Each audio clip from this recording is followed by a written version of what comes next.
ต่อมาพอดีครับเรือออกยังเรียกทันนะครับสวัสดีครับผมมันพินกับช anel ฟิลไทยใน YouTube ครับวันนี้จะออกจากท่าแหลมสนหรือว่าเห็นเขาบอกว่าท่าคลองขวางด้วยนะนี่คือทะเลสาบสงขลาครับผมนู่นก็มีเรือนะครับอย่างเดียวกันนะนี่เป็นท่าเรือเก่าแก่ครับใช้มานานมากตรงนี้เป็นอุปกรณ์จับปลาครับ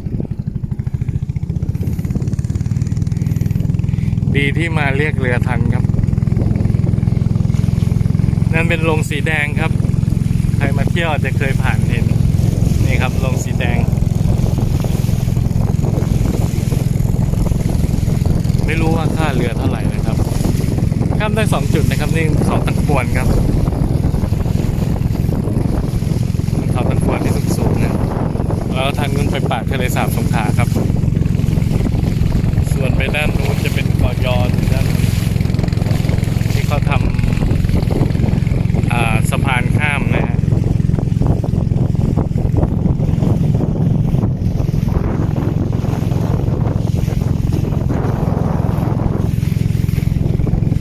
ตรงนี้จะขึ้นตรงแถวตลาดทรัพย์สินครับ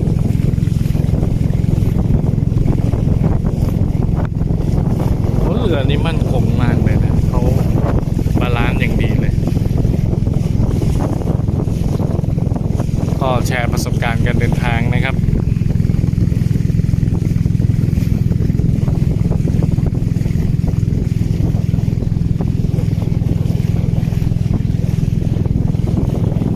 โอ้มีคนอยู่ข้างบนด้วย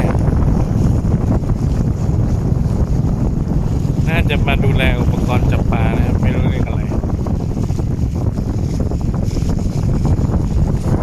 ฝั่งนู้นคือปากทะเลสาบสงขลานะครับลงไปจะเป็นสวนสาธารณะมีพญานาคมีหัวเขาแดงแล้วก็ด้านนู้นเนี่ยเขามี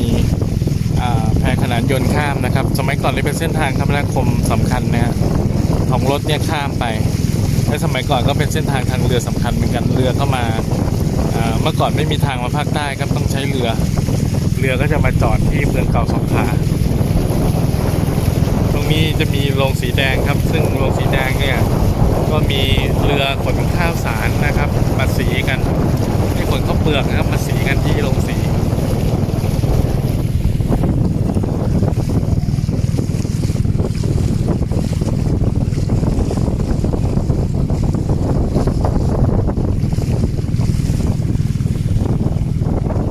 บริเวณนี้จะเป็นคิดว่าน่าจะเป็นน้ำก่อนนะครับก็คือรอยต่อระหว่างน้ำจืดกับน้ำเค็มเมืองสงขลาจะเป็นแหลมใหญ่นะครับยื่นออกมามีเขาตะกวงอยู่ด้านโน้นนะก็จะเป็นเขาเรียกอะไรครับฝั่งเป็นเหมือนหัวแหลมนะครับแล้วก็ฝั่งนู้นนะฮะจะเป็น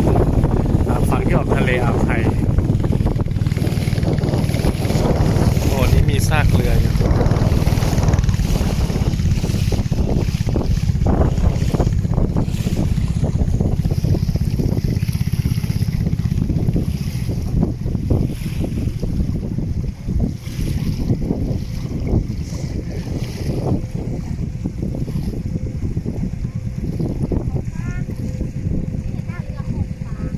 อันนี้เหรอครับคลองขวางฝั่งนู้นแหลมสนใช่ไหมครับ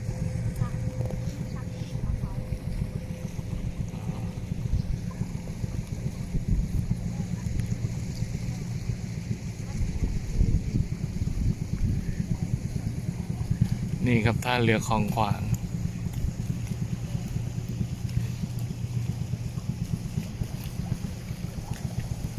ไม่รู้ค่าโดยสารกี่บาทนะ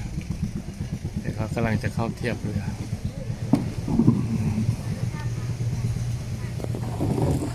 โอ้ตรงนี้สวยครับมุนหัวได้ครับมุนหัว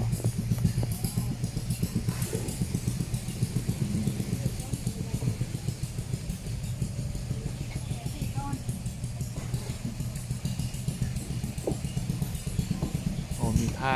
รออย่างดีครับกันแดดกันฝน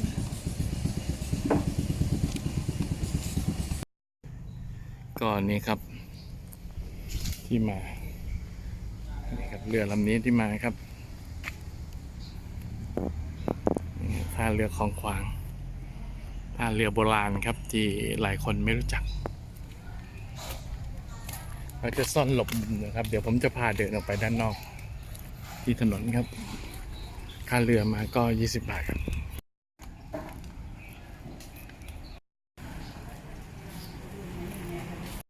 มีร้านอาหารด้วยนะร้านน้ำชา